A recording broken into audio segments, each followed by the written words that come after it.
Are you trying to decide which lens to get, the 24-70 or the 28-70, and what is the difference between these two lenses? Let me give you a quick little breakdown and maybe help you decide which one it is that you should get. So let's start with the bigger lens, the 28-70. First of all, you can see it's massive, it's heavy in comparison to the 24-70. With the 28-70, the width starts at 28 and the aperture starts at 2.8.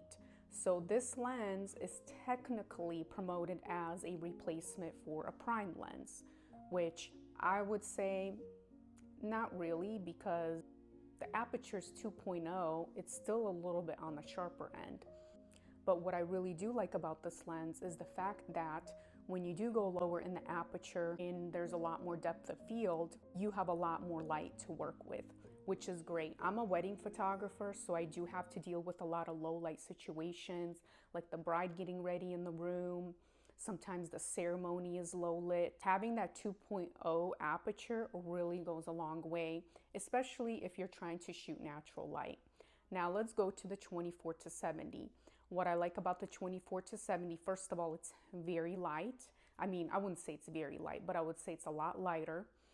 It goes to a 24mm, which gives you a little bit more width, especially in tight spaces. The aperture on this lens is a 2.8, a little bit higher, of course, sharper images. But I can see a significant difference in low light because it starts at a 2.8. Sometimes you got to crank up that ISO a little bit, and I really don't like to do that because the images do come out a little bit more grainier, and then you got to fix a lot of it in Lightroom. That's the downside of this lens, is the fact that the aperture starts at 2.8.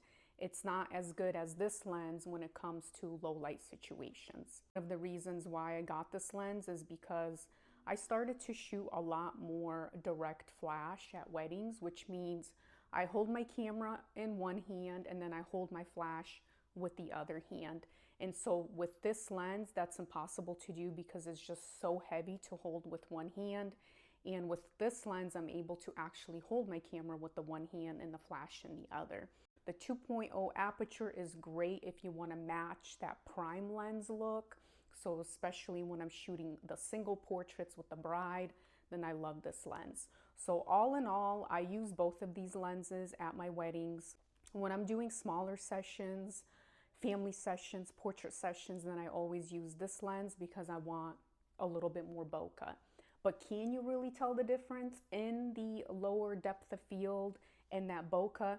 You probably can as a photographer, a little bit, but your client isn't going to notice. So if I had the option between buying both, well, I would probably get the 24-70. I got the 28-70 first. Now I have this lens, but again, you have to ask yourself what type of photography that you do. I would even say, especially if you do a lot of studio work, if you're a flash photographer, I feel like the 24-70 is great. This is the difference between these two lenses. Let me know your thoughts in the comments below.